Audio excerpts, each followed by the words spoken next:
thu sim history het kham khamol iza kham khamol chu inazi jing tawi ali Christian phalai ipitim tala Rome sipai ho thanei na nuya hin mi te ho hin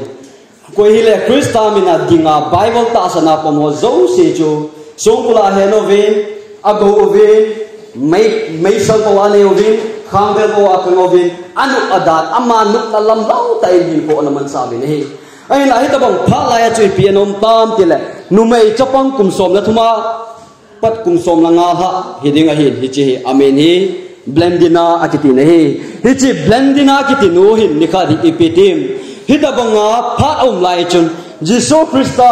anakita sanin anaki pamtan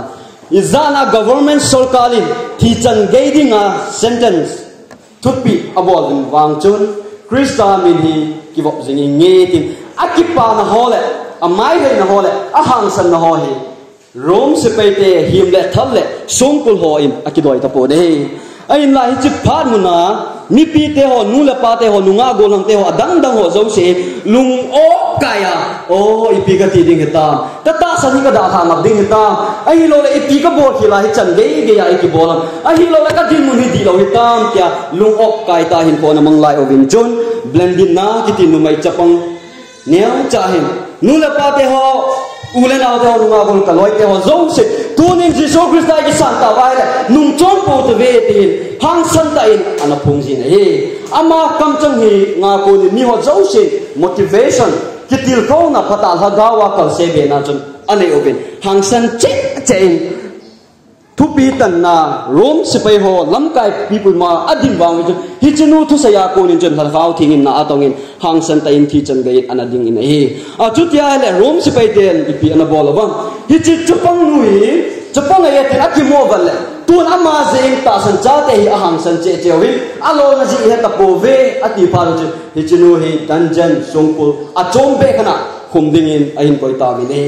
ai la dungeon ki ti songpul ain khum kit o wangin hi chinu hi chi songpul ain khum na wa chun ipi ham amma ta san na le ki pa na le ki dep na chu Rome sarkale athanei na le athil bo thai na kuna chu la mang pi de guru he dungeon ai ko win chun enjoy se ma ho ve cross agi khat be holy ma le saw ve thawagi ke holy ma le saw ve abung wa gi khai ho humpi ba kai ane na ho hichi na pu na pa hi lo ta san ji ai tai ki bol hi ki agi cha na ding ji cho zo se cho va sa wang win hichi nu mai nu chapang nu iba nai la mai he se len au mi alon na ji po akipa na le akinep na asung na nga pa cho koi man ala amang pi the ta pu ne ji hi pa rin chun among alum dong ta ve likha hi theaters ativin if you see le kabu ho revelation a kupo na hobung sa ye ho na if you see Smyrna Pergamos ki ho na vet vale theater mun ananai so ke ve hi theater hi public a hi mi sang som thum do thea ana si moi hi theater to room te theater hi wang ipi theater am tel mi pi na vet ding hi nu mai nu a khot a kenga somovin chapang nu hi humpi agiel kiel ta ho ala lu wa ai nga ne sa de ti hi ta ni ela theater in puwin ta san dang ho zo si akicha da divin ain ko khomo room song kala Christian khan do na ding ni choyo si ain ko ki ta bi ipi tim humpi ho hin la lu wa hin hi chinu ang ne ani ahung le o cho ve na hi le akipan amai so chu ki cha me le ki phalam na me le ti za mel apopo ne hi nui hi sel ki pa ta lung ni tan humpio cho hung le aba di utam ti miun adik alai akidok lai tai humpio chan avian lew vi ima alo te puni hi chu ti simi va tinga le ibola humpio ni ka banga ni dang la ya gil kil khalani ai lo wa hi le mi him sa du che gil ta sa hi me dinga uma khat to akhilu na aki kum na ba gam chun tu nya hi chi chapang nu blendina ki tu ima alo thei lo ham ti nang le ke nu sunga tho tam pi asai di ka ging chai pathin la gao thi aven beda van tin akam asipi yang hinte ai lai che pharin chun rom se pai hoi tha te ye govin athat alung hang be seven hi chinu choi hin tha do ki ta we na chom la min aze oven chapong ta hi wangin vo etina vo ve mia sita in hama wounded na thola ahi lo le dam mo healing avovit anazet ni ta be he ti cha he chen mi te ho hi na na hele o galala thi na chang hita a hi lo wa hele su na to ji a thi na chang hita tia hi mi tam ta in anagel nei a hi la tu na ai ho cái mà hết định là nó hồ có mà cái sợi lúm chuyện biết tu nia hi chỉ tu simisimo chapong nu hi galala thi hi pun he Krista sapai hang san gal jawa thi zo hi nei chỉ cái tiếng là số a thi hi poi Krista de ba vana pathi chanu leng chanu hi na zala thi na chang he hi chi tu sim hi mi te hoin a hin mo ke de he la hang san na che na nei ta nei tu nia it topic of isai no mo chui pi ham te la hu hing na kot kha ti hi he chun tunia hu hing na kot kha hi iti fa na ki kha a na a hi la wa hela ipiti ki kha a ipi chun hu hing na kot hi a kha ding ha ti hi isai diu kano mi ne hi jilai tu sima hi tunia nu mai nu chapang nui ata san na le amit le alung ata bo cha iza kai Krista bana kipan anei bangin chun tunia nang le kai jang Krista galona inung kimpol ta sa pumpiwa ei vet na na wa chu vanuya meang pa izan ki chi sa han lang ipiam khan lo ding ei guzing ong le paka yin nang le kai khan ko ding a hen ima ei lo thei ko rin te na he chu hin patriarchs and prophet na chun ipian zidam tile pakai ha cha chun. Every day the provision of some is closing, and every hour some are passing beyond the reach of mercy. Atine dunia hu hing na kot kha hi itile ke kha ding ham patriarchs and prophet a chu isima hi le ni dan tin le pha tin he mi kim khana ding hin hu hing na kot a ke kha e ni dan tin le pha tin ai mi kim khana ding hin happy na kot ko kalvalin a chon jing uve ti in pakai thacha thim gao chu ini ko mu bin e a chu tia hi le dunia hu hing na kot ki kha ma sanga nang le kai hu hing na kona ilu lo wa hi le izanin ipi ki tian lang ki piang zang le wang chun ki gai sang kha ding a hi zia chu I het sa sa hyang le dunia hu hing na kot chung chang a hi pakai lagawin ilung sungu wa na ato athu se le pakai hu hing na kot kha ki hon laim pakai nang ma ko no me ti a velin an ki lan jing o ta ve e joy hu hing na kot kha hi Daniel bungge chang som lalina imuna bong ve kum sang ni le jathuma chun 457 BC at anaki panta 1844 October 22 chun anaki chai tai ti ni a hi la hi cha hi ni pi tim te la hu hing na kot hi ipiham ti jo ma sai sai de oi hi cha I mu thai ka chu piam te la investigative judgment ki ti hi 1844 October la chun aki pantai te ta san mi ten nang la ke di he ho chai a chu tia le investigative aki pada hi le investigative ahun ki chai chai chu hing na ko ha ki chai na hi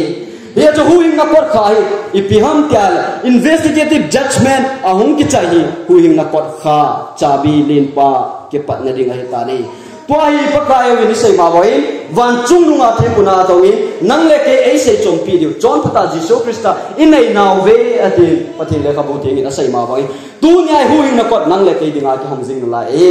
ya chu tu nyai chi na to investigative judgment khul chin na het to chin na to Christa a hin chai ding la chun hu in na kot ke kha ding a hi ta nei patriarchs and prophet a chun ipi sai kidam tia la hita banga hu hing na khot ong ki kha ding a hi la hin vana vanti ho hin ki no chalin tu and fro a hin aleng levin ti chu vana van pitil ho yang leile vana hin sukal tokal tho in koi hi ipi tim ti hin ki no ta in boi changin om ve chu ke teng la mi thi ho zo se pathin mohol mel chi na akinomin a hi atin a hi abana chun Jesus Christain nang le ke account book vana account book ki nei so ke na nang le ke account book ahin kha it is done akizota akichaita ahin ti ding ahi chi hu him na ko ki kha ting lai chi ting la epitim mi ho zo se lấy se chunga huing na kot ki hong la ya thi na ka zu ding ham hin na ko zu ding ham kya ngei tu na nei phat hoi phat nei phat la ya ki si nom lo ma bana ne tun ho zo se ang cho a thi na diu le a hin na ding e kam gun tup sa ding ai ta nei e che pathin ta te ho zo se hi dunya nang le ke hu hing na ko hi itya ki kha ding ham tin ki dong lew han koi ma asai the akyum po ne hi chi ya chu paka hi aphat na kha chu piam tel dunya hu hing na ko hi nang le ke ding a ki hong jing na la hi ti chu imu do ki ne ya chu dunya i vai ke kha wa le hi chi hu hing na ko hung ke kha ni le wang chu pathe ni a ki chai ta ya hin ki relation bung som ni la ni chang som la kana chu chon phat lo bo la chon phat lo bo jing han mi chon phat bo la chon phat bo jing han a thinga chu thing jing han ati nei hi chi piam tel Jesus Christian vana thim puna chungnung a hin to a tunin a ki chai ta hu hing na pot kha a hin kha kam chang ko ita ni ahung po do ding chai hi chai chu ki te ho Jesus Christian dunia chon phat lo bo la chon phat lo jing han chon phat lo bo jing han ati mi hu hing ding dei lo asai na ai po e ama wa hu hing na ding phat agi si na thai di phat lem chang kat biang le hi cho chu hi si na lunga le di lo di ta ya thi hi cho zo si ai het thi ya chu agi chai mo ta ti hu hing na ko da hin kha ding ai ya chu dunya nang le ke hu hing na ko kha hi chinin ana sei ki de vi azi chu khat na hi ni sei ma wangin mimal injo Petra and Prophet Aisin do bawa mimala hu hing na pot kha khari omi nei ani na vanoi lei se chitin nam tin le phung tin pau tang ho zo sia dinga hu hing na pot kha khari om ki nei he che hi chu dunya dan ka ani koi bham ka dinga hu hing na pot kha dinga hi na izenam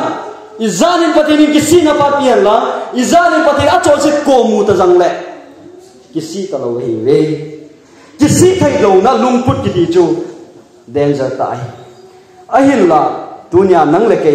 kala kom le I chon se naw ki dia lo wa kala kom le hi ti chon thai ka hi poi ti gia lo na hui pakai la ga wi e vil na ho le pakai la e ho pi na ho hi se dunya hu hing na fa chu nang le ke din a ka hong sing la lai ki kha din kun chai ta ji chun lut lo o te ve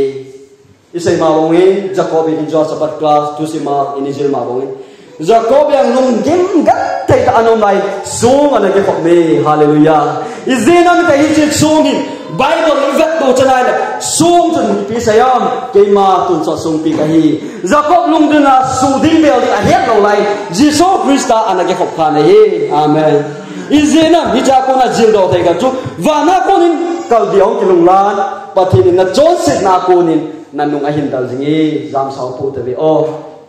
dunia chon sit na ko na izan na wa ko na pathin e ho nu hin dal lai pathin ni ngai lu pathin ai dan cho amma van ko hi jang pakai nei dal ti he a kicha pakai ka bo khil ta nei ngai da men ti kam chang phung do thei lo ho le kisi thei lo ni hi wang cho izan in dal jang le ki man thei lo ding ai ya chu dunia hi adom na evian chon sina kun anazama hi Jacob en chon sina kun anazama hi he chu dunia nang le ke yang hi chon sina kun ai nizam kha ta pakaya dinga pakai sahi ni la na kasami ni ne na baptisma ichan ba panin ko win nung vat yaw Krista dinga nizam na hi yatam pi mu do thei ding ding kata sani ni na ho wang ka thei ko a ke ma ngal dan Krista ko na kan zam na yatam pi om ta zam pe ta ta ding la ai thei si pon pathin mi lum sin la pathin mi he pi zalim o ka cha dei ta I bolan hi ki chonam tin lunga hin hong ging zi ti ngai la pakai ngai lu na zala tu nyai man mo ta ki jang la athu ki sai ham ham theina lai ni hi ta bang ke ai ngai lu le Jacob ngai lu I danu na pathin Jesus Christa thing pe long khat be pathin chun ke ei ngai lu banga nang ho zau siang nang ngai lu hi ti ki chin tai heu ta ve pathin in adei wang chun ngai dam thai pathin kai in chon se in bol bol ko me ka ko ma hu na ti pu ne hi na chon se nau chu da lao ve in da lao ve nang ka ko ma hu na da la thai ga diu ke ma ko na ke man na sil thing nau ve ni ti hi ai ni a hin la van no ya thu ki heu dan vai khop dan pathin tu ki sai dan ni ve nai la Krista chu ngai lu de hi ai ngai lu na vi tin revelation na Nicolaitan thu hi ati ho atam ta ni ho bung sa gi le kha thok ve lau chu Nicolaitan chon in na chon ove tin pakai dem na kan ye ti ai le epidam Nicolaitan chon ki de he Nicolaitan chon ki de he elder sa gi dikan sa gi pol ho sai ji ma son anal han do wa Nicholas kiti thui la ko na hung podo he chi Nicholas ni pidia na hilam ahong ke bul pu na cho di hi na a hin la hi chi Nicholas ki ke hin botan ka he la pathin chu ngai lo hi ngai lut wang la ta san wang a thim chang li hi zeu vi to ne inuk nup neo ta ni i dai dai cho no jang la i pi ki bo jang la pathin e hu hing thong no vet ta ai chu pathin chu ta san hi Hoin patachan ki kai han la baptisma ki la han soma pa paten ki pile pathin ai hu hing thon ve ta ai chu pathin chu ngai lu dei ta san wang bo wa hu hing chang di ve ta thu na hel khai ya chu tu ne ai van noi le sinai Nikolai den thui la dim ta ni ta san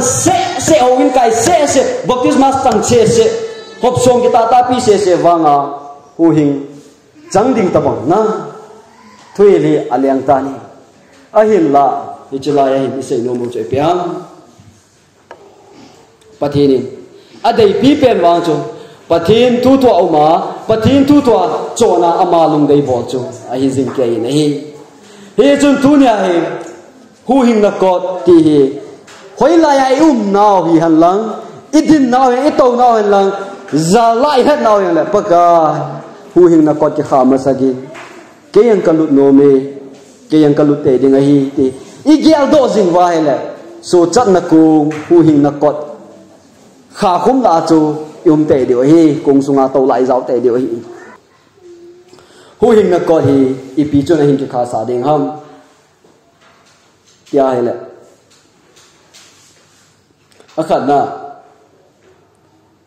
Sunday law enforcement kungum ding ai he chun van no ya hin pathin ho na hi Sunday hi ding ai dai thu pa sungum ding ai akhat na hi chi van no ya hu hing na ko ki khana di choi chikit ting le ipiam sum leng sagi hung ki bung tha ding ai Sunday lo zo ting le chom kha zo le sum leng sagi ki bung lan ting hi chi sum leng sagi hung ki bu tha la wang chu nang le kai izani ki se peng jang yong le wan pathelin hu hing na ko cho kha hi ta ni hi chun tu Sunday lo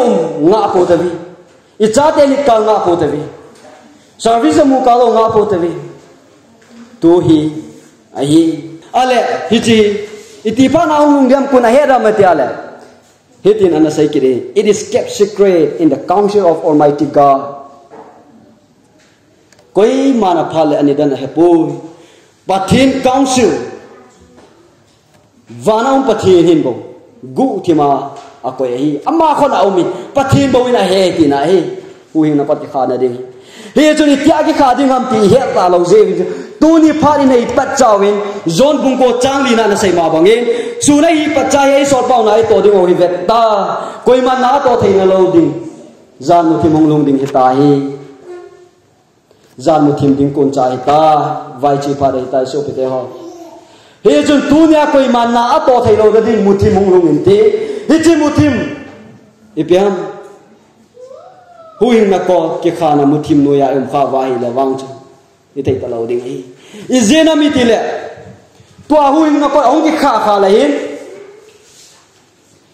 pathin du zanin sei nom lang i zanin mi hil gu jang la chun pathin la gao the makai na no ya koi ma ki si thei ta lo ding hi pathin la gao in ki sia palan in ai sai ko nei a je chu amimal hin koi man kisina lung thin kinai ta puntin koi man chon se hi tiang ngai tha nei thei lo ri ta chu lấy xí đây chọn xí na pung chế chế ini ở ya khát bê lôi tàu igua hi yang lệ dan cho phù na lắm bè cái gút cha cái gút cha na chu liên ta na cái gì chứ ai là to chọn xí apung dan chu khát gì to zong là chu coi man chọn xí bin ta kia thì cái lâu pi chu la chút thì ai là chọn xí na ông cái sim lâu tiếng ai lệ cái xí na lung kim hoa ông ta đi lâu đi ta chu hi cho coi mai cái xí na lung kim mà này thì lâu đi hi Pizinam alung thimo ta ga mai ta ni noa phalain noi asam sami kongsunga hono rovin gozu ding ai ta atina sei lai mi te hon aneo vin adonovin gozu ba bolovin pathin thei lo ta tai hin ko ma govin e azona e noa yang hi ga ngai to te vi noa hi hagao mi hi pathin dei ta hin ko mang mi khat ai je achana alu di cho o ki pa lo di dan chu iti dara hu lo hi wa ta avela lai warning message ana pi te ding hi ahin la pathin phat ahung hun ding ko nin chu avela mi sam wangin koi ma hung khei ta pon koi ma kong sunga lu ding koi man agu ta pon azo na ken ama hi achangin agalu ta ni long he tai izenam te mitam ta chon se ta ki su mang tha de Noah hi chi pha lai ai ki pa lo he ding hi chi ma ba nga cho tu ni ai hu hing na ko ki kha ting yang la hin van nu ai ipium ding am mi te na bol ngai bol du hi neo wintin dono wintin nup john than hoi pathin lung dei lawa in kho aman jing ngai du hi aba wang sum leng se gi hong khi la Christian aki chai tai ti ahung teng lawang so hi china jo hung ki gyal do pan du hi ya cho revelation tu pon ni cho se te on over chomovin mu lo ko ma nei dal ko mi la tin mu lo zam tai ti so la e che jon so pe te ho tu nia hu hing na kot nang le ke dinga ki hon pat chai ni dang la chon sit in the board of chon sin ai gyal thei lo te ho zo in se ho zo ai gyal thei lo te ho I chon na ho I kam pa ho inun le khano chon sit ban hi lo zapi ngai na van nui chon na dan tia in gyal ho zo shi pakai mina pai hadingin ikiti mo bin he chun chicken quarantine even ai la bungup chan veo win tu hi la pha ta hi veo win tu hi hu hing pha ta hi an ti ne he chu tu ni hi ai so pite ho jing ni khoyang ai poi hebrew le khabu chu dunia augin za vai la long han sat na pakai ni ko bang chu na long ta sa in tin na sai kin na lai chu ti ai la dunia pakai oi za wa hi chi hu hing na kot kha ti man mo penin thu ka sai na ko na pathin la gao ti na ho pi wal pakai dunia panin hi chi ste ma ke ding ka tin chon se nup san ho zo se la kalung ngai cha lo zo se da ya pa ha sa le na crossing ti ponin na nong hin ji ta ngi I thu na I te ding ka ti mi nu mi nei thu sim khanin hitin anaki suni nei gol ham cha pong kha hi akhang hoi he zemi atha hal he mi kho ta la mi sei ngai lo ta la mi lo chal ta nu thu pa thu nung lo nga khe ti ho kha hi dan hin ten ni kha amai ain sunga nu pa kal jing ke anu pa za lo hin ko na mang ta re he jan ni khari pe tim ta la abantha hi ipin ana mang cham ni khat apa to akina anana hin apa chunga khat hanan ana mang ta ni he japan in juna pa na apuna in boy kachapa ve tunya nangin insung na da ha angai ta ati lungdam ta in kam nem ta na sei na hi la hi japan lung hang ta in kyang to pu la la ni kyang to ta ni ka hong via nu ki lo ding hi te lung hang ta in cho da ta nei ai lai ti na da la nia panin anu le apa lung gel o ki pa de lo hi ama mang chun lấy xe na ngol chon hoi nan chun chong aloi la pai to chun nom ta ni ko mang nan te na anu la pa ba hi lung gin ta e ka cha pa hi ta ki sa pe ti punai mi hi lung chu chut pu me ta na aman pi sin ke ni ai le hapta ho hong chi tan ala hong chi tan akum hong chi tan nei la he chi pa hi pathe anu pa ta ni za le pathe na gao the ma kai na noi ni khari pe dem de la revival crusade game meeting a chan za ta thi His game meeting as a preacher pan. Patin tu say pan, patin tu asay lain. His palum sungain. pathin la gao thing in na atong ta o kol ab abo benchu kisia vanoi chon sit na dalading asu khelte ho Krista thim pulin chung nung ko mangai dam tu na altar kol abo lai ju che pang he a chai na chun ipita ta la pastor pa ko mai pastor kayang kahin ko hi Krista pitan hipitin hin ko kana manghin tin a chan chin ho se cho sai in lang kile ding gang chalin ang thanum ta in ke mong ki chai ta to kiloni le kha kha hin chi tai ti cha apin tha nya ke panin chun ai mu thei la poi izenam til ain sunga anu pa thu ngai lo na anu pa chunga kho ala na hoi ain gya do tan amin moi ki chi ta ain ke ta mu thei lo em le kha khai ta le to sa hin chi tai hi chi le ta la chuli pi ki ji dan henu hepa ke ma na cha hi chi ni le hi chi ha le chu hi chi train a chu ka hong ding a train min a train number ani ko azidi athot ta ni hi chu nang ni ko ma to hin request nge na khat ka bo no me e pyam an ji la na chu henu hepa pathin hopi na ka chang ta masanga hin ku se le la ding Krista nung ji ding ka ki pi do ta Krista chu ka hu hing pula ka leng pa ding ka ki san ta e che hi ze chun tu nia nang ni ko ma ka na bo khil na ho na sai ka ngai lo na ho na chunga khor ka la na ho a pha sia ka mi hi ka lon sa na ho henu nei ngai dam hani hi ching ngai dam na hi nei vet assign ni pi han ding ka no me nei ka cha ka ngai dam me na ti hana hi la to ni in mai wa hai thei khong a chun pun ka an ta hani pun ka an ta hana hi le ka hung ya kai wal pun ka chu ko ma la ka nu ka pa nei ngai dam ai ngai dam tai ti ki chin ta khe nai in ka hung lu de a hi ama wang ka nu ka pa nangin pun ka chu ka mu lo wa ai ngai dam poi ti ka he na he le ka chi pe ding I pi ka ti ding ham ti ka he ka poi ti anu pa hi a hin tho tai chi he chu e pi ti train ang ki pa do ta mi train a hong to na wa hi le kha cho hin tho tai na train a hong to na wa hi chi pa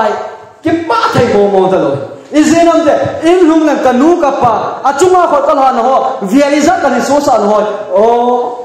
zam dam thai lo diu a lung sung ka su na ho hi kanu ka pa nei sang na di o tin ke pa ta in lung gim ta in mai hei mo ta in so a to jing ta he chai preacher pa speaker pa am a kom aga na golang boy pu e pi na ti ham I po ke pa lo na hi Kristani ki san hita laham tin ana don bo lai ama pastor he pi hi a hi to ni in ka chi ding a hi tai tin a thu sim cho vel na hin sei ki e chung kan mu na ka pa le kha ka tha ding hi chu le kha chu e tin ka zu ding e chung kan nu ka pa ai ngai dam ding mo hina ti hi ka ta san zo poi e chu ai na ngai dam lo kha ai le ke la ki si hoi sia ta na e pi ti hin ko ka man dia ya lung khama ka hi he chung ka ino ong ki nai ti nga le pastor pa question bo ta ni chu go lang pai he chi pa na ka ino ong ki nai ti nga le pastor vein hai thei khung chu na vet ding ka ino lampi ko mai bun kang ana mong nam ti na vet ding he chu nin sei pi ding a hi ate ta nei a je chu cha go lang pa hi chung lam ai no ong ki nai to che cha chu in lam avet ngam ta pu nei izinam te ala to lang bo se ben kanu ka pai nei ngai dam na di o atin to lang bo se ven ya chu chi wedding a chu pastor pa chu angan se tai dis ai na ong ki nai ta lo ni pastor pa nei mon hung ta hi chila na lom te hingi ama da do ngam nai lo pastor in maya chu pun kang ki khai na mo hai phunga chu pun kang khat ati na in maya chu pun kang khat ki khai na mo ta hai pastor pa na ven ni la pun kang khat cha khai pu khat ati khai poi dis na ela mai adip cha che ta o kanu ka pai ai ngai dam do he tan te tin akap za ipiam na mu pastor pa nei sei pi o te pastor pa hai thei kung ka mu poi izinam de chu ka vanai la apo bachamin pon ka a ki to bi hai thei ka mu poi ve ni chi kyu chu lo ve ge ko ma hun te sin ye dingin be na len ta kana ta le me ka chapa ti adom me ya ti sa he cha ma a ki pa hung da dai la o hai thei kung chu pon ka na khai in ta thu pi chu anu pa nei nam bukim achan va sa nei pon kang pu pidan na tom tai na ye chi keu che lovin banner pon kang lin ta kana kacha kaleme atin achapa cha na lim sing nei hi ta bang him va na hi le hi chilai chapong pai Jesus Christa na nang le ke dinga ini tho da na zil do thaina tam pi o me nei chapong pai anu apa zandam thailo na alung anu su nat na ho zo se achari na ngai lu na di ta ne full forgiveness ti anapi nei ama akipa ma mai alumin anu pa ko ma kisina to sai anu pa ang ko ina binga chok chok choin ke pa ta nin ko amang ta ve di amen hichim ma banga jo tu ne ai wana I pau ka tim lungi su la nau zan dam thailo gi la I khot ta win ki la hi zang le I pi ham chon se bo na wa ko na I pau I su na nau hi tam ta om ta nei ya chu I lung si wa I pi num ji ki tam ta ka pa khai pa nei ngai dam na dio ka pa in ka chon se wa ta ai ngai do jom ka pon ti ka tau wa ngai pi pha chom ta de o a thula ka se ti pon ti ki ngai se na ho zo se Jesus Christ acceptance fula ani bo inga jing o hi je je chun tunia so pidei ta Krista zala bloodline faith line na Krista ta san zala tisan khada pi nu oi sunga tisan khari lo ta san zala tisan khana pi obumi piti ho zo si toni hu him na ko ge hon pachai in lam zo no teve apart an ge sang khale o tuni ihin hoi mo na se he dinai e chun tunia paka zandam thailo hi la zapi maya kana su zum na ho guthima ka umna kana su zum na ho kanu ka pa kana bol hi na ho kau kana kana bol hi na ho ko za ho le ka loi ho kana bol hi na paka tuni tasan pumi nang ma anga dir sun ka hung kuni hepa ne ngai david ti hi e hokini hi chui bo thaina na wa hin Jesus Christ ngai lo na di ta da kalimi ka cha atia episode revelation chun behold I stand at the door and knock notice na Jesus Christ in tunya na lungsung ko accuse ni Christian ko han sa ko hitan tunya I lungsung ko rohi I hon wa hele Jesus Christ lungsung ha ani ni khompi te do hi hitabang ni lopi nga jinga ta san cha hi na zalovin so pitel avelin igyal do saw he sa hi jan le pakai mini pakai tunya na okaza he je jan tunin na min zala kana bol hi na ho se ni ngai dam ta in la he pa ni lum ko in chi phat vai chi phat hi tai wa noi le se yang hi avyang bi zo ta poi pakai wa noi le se hi veng bi hi han lang mang jang le nang akata san na wa nei man sai pakai na kom zonin ka hongi I surrender all ti the wa Jesus Christa kom zon the lewin ho bom mi pite ho zo se pakai ni na vela ka hin te hen lang isai fi lo zo se pakai ngai da mana tu nia pathin la gao thi pan pi nei za lai tu se do zo se pathin a to chen pate go pi taw han pai